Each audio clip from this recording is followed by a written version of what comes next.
টাকা বিস্থাপিত মুক্তি বাহিনীর ইহা ছিল যে বিশ্ব ব্যাংকের টাকা বন্ধ করে দিল সরকার ঘোটালা করে যার জন্য বিনিময় একটা দরকার নেই এটা ওদের বন্ধ হয়েছে টাকা যখন বন্ধ হয়ে গেল তো এক রকমের গ্যাপ হয়ে গেল গ্যাপের মাঝে আর অনেক কাহিনী আছে আপনাদের কত লম্বা বলছি তো হঠাৎ বিনিময় যে ইতিহাস আন্দোলন ইনিও আছেন ইনার ব্যক্তিগত আন্দোলনও আমরা হাই র্যালি করে ইনার 12 লাখ টাকা দেওয়া করাই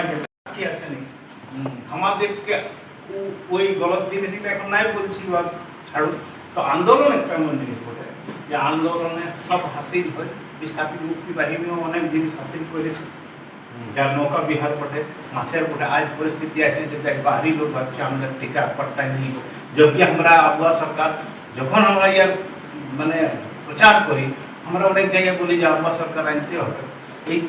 রাজ্যের বিভিন্ন বিচারধারার শক্তি যদি এটা হাবি হয় তো বাহারি লোককে দেবে সাফ যদি তো কিন্তু আজ দেখছি যে আমাদেরও সরকার এরকমের পরিস্থিতি হচ্ছে যে আমাদের দেশটাকে আমাদের হাতে লুটে আমাদের কিছু কমই থাকতে পারে এমন কেমন লোক বলছে বহুত চর্চা করছে যে এদের পয়সা বাকি আছে ফালনা বাকি আছে বিস্থাপিত কিসের পয়সা বিস্থাপিতকে বিনা পয়সায় বন্দোবস্ত করতে হবে এটারও ডিমান্ড আমরা করেছি চूंकि আমরা পরিস্থিতিগত তখন পয়সা দিয়ে নিয়েছি কিন্তু পয়সা তো লিবি কেন বিস্থাপিত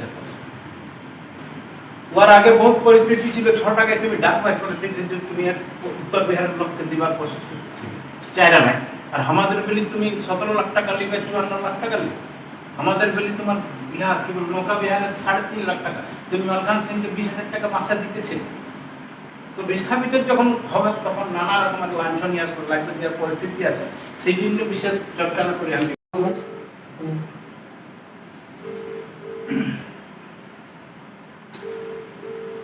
যারা আজ এখানে বসে আছে ঠিক আছে না এখানে শুরুই আমরা এখানে ঘনের সামাতে এখানে বিস্তারিত মানে চান্দিল ড্যাম নাগরিকের হিসাবে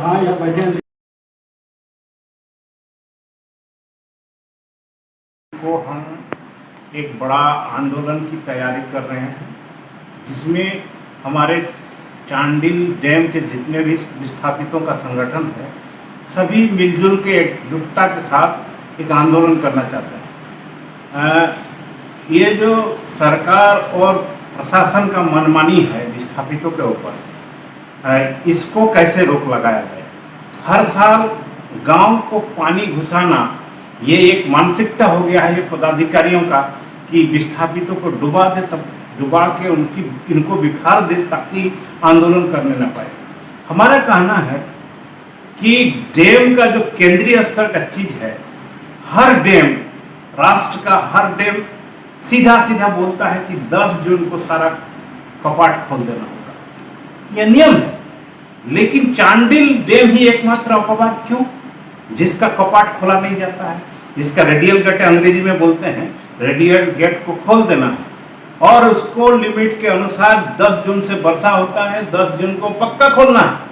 लेकिन झारखंड के पदाधिकारी झारखंड का प्रशासन ये काम क्यों नहीं करता है ये मांग भी अगला बार रणनीति के तहत हम लोग ये प्रश्न उठाएंगे दूसरी बात है कि 1990 का पुनर्वास नीति में हमको रोजगार देने का था हमको नौकरी देने का था 2003 में आप पुनर्वास नीति बना कर उसको गायब कर दिए 12 में आप एक पुनर्वास नीति बनाते हैं उससे भी विस्थापितों को प्राथमिकता देके आज एक भी रोजगार नहीं विस्थापितों के पास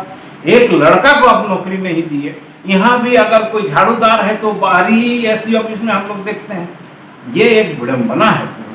पुनर्वास विस्थापितों के साथ इस विडंबना को हम लोग आज जो बैठक किए हैं उसमें तोड़ने के लिए आगामी जो 9 जून का आंदोलन होगा ये जैसे कि हम लोग बांग्ला में हुड़का जाम है ना इस तरह ये पदाधिकारियों का हुड़का जाम है दूसरी बात ये हम करना चाहते हैं कि आप पुनर्वास नीति का बात बोलते हैं 2013 में केंद्र सरकार ने पुनर्वास कानून बनाया अब नीति नहीं उस तहत झारखंड सरकार ने 2015 में एक पुनर्वास कानून लाया उसी की तर्ज में 2017 में उसका सुधार किया 2019 में उसका सुधार किया और वो पुनर्वास कानून में साफ साफ है कि केंद्र का पुनर्वास कानून के आधार से कम उसका जो नियम है उससे कम आप नहीं बना सकते हैं लेकिन ये जो रघुवर दास का सरकार था इसने मनमानी तरीके से ये कानून बनाया हम तो प्रश्न खड़ा करते हैं विस्थापित को कि भाई आप कानून में चलेंगे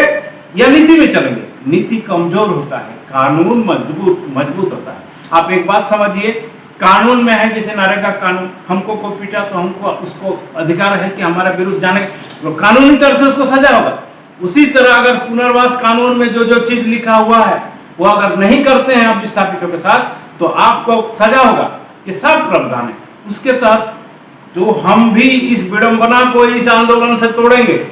कि हमको आप क्या चीज में 2015 के कानून में देंगे, हम नीति का बात नहीं मानेंगे। अब सीधा बोलो कि पुनर्वास का कानून है और वो हमारा कानूनी अधिकार है, उस अधिकार को दो। ये हमारा आंदोलन है। आगे को हम एक बड़ा आंदोलन की तैयारी कर रहे हैं जिसमें हमारे चांडिल डैम के जितने भी विस्थापितों का संगठन है सभी मिलजुल के एकजुटता के साथ एक आंदोलन करना चाहते हैं। ये जो सरकार और प्रशासन का मनमानी है विस्थापितों के ऊपर, इसको कैसे रोक लगाया जाए। हर साल गांव को पानी घुसाना ये एक मानसिकता हो गया है ये पदाधिकारियों का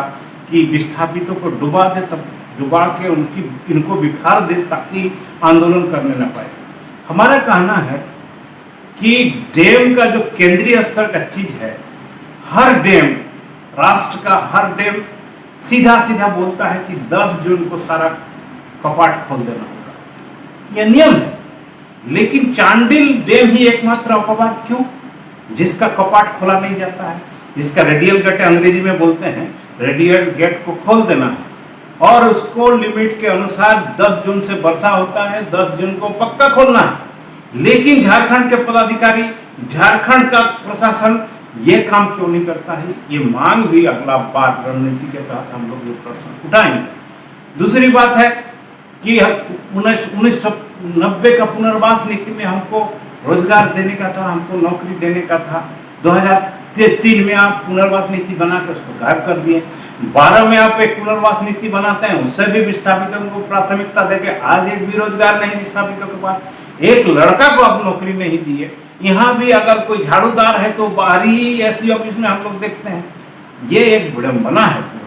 पुनर्वास में विस्थापितों के साथ। इस विडंबना को हम लोग आज जो बैठक किए हैं उसमें तोड़ने के लिए आगामी जो 9 जून का आंदोलन होगा, ये जैसे हम लोग बांग्ला में हुड़का जाम है ना, इस तरह ये पदाधिकारियों का हुड़का जाम होगा। दूसरी बात ये हम करना चाहते हैं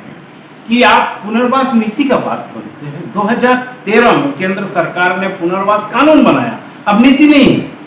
उस तहत झारखंड सरकार ने 2015 में एक पुनर्वास कानून लाया,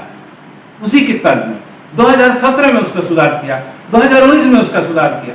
और वो पुनर्वास कानून में साफ साफ है कि केंद्र का पुनर्वास कानून के आधार से कम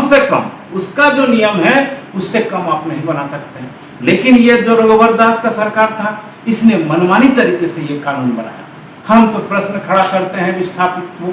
कि भाई आप कानून में चलेंगे या नीति में चलेंगे। नीति कमजोर होता है, कानून मजबूत होता है। आप एक बात समझिए, कानून में है जैसे नरेगा कानून, हमको कोई पीटा तो हमको उसको अधिकार है कि हमारा विरुद्ध जाने, तो कानूनी तरह से उसको सजा होगा। उसी तरह अगर पुनर्वास कानून में जो जो चीज लिखा हुआ है वो अगर नहीं करते हैं आप विस्थापितों के साथ तो आपको सजा होगा। ये सब प्रावधान है उसके तहत। तो हम भी इस विडंबना को इस आंदोलन से तोड़ेंगे कि हमको आप क्या चीज में 2015 के कानून में देंगे, हम नीति का बात नहीं मानेंगे। अब सीधा बोलो कि पुनर्वास का कानून है और वो हमारा कानूनी अधिकार है, उस अधिकार को दो। ये हमारा आंदोलन है। आगे बात करो। जोहार, आपके चैनल के माध्यम से मैं बताना चाहूँगा, आज जो एक लक्ष्य संयुक्त नेतृत्व के उद्देश्य से आज का बैठक ही रखा गया, जिसमें हमारे 4-5 संगठन आए, बाकी और 2-3 संगठन नहीं पहुँचे थे, जिसको लेकर आज सर्वसहमति से निर्णय लिया गया कि आगामी 30 तारीख को सभी समिति और सभी संगठनों के बीच दोबारा से एक बैठक ही रखा जाएगा और उस बैठक में निर्णय लिया जाएगा कि 9 जून को जो हम सारे लोग बृहत रूप से जो आज तक चांडिल डैम विस्थापित में जो जिस तरह का आंदोलन उससे कहीं बड़ा विकराल रूप में हम सारे लोग अपने प्रमुख मुद्दों के साथ कार्यालय को हुड़का जाम करने वाले हैं। बस इतना ही मैं बोलना चाहूँगा। धन्यवाद। जोहार।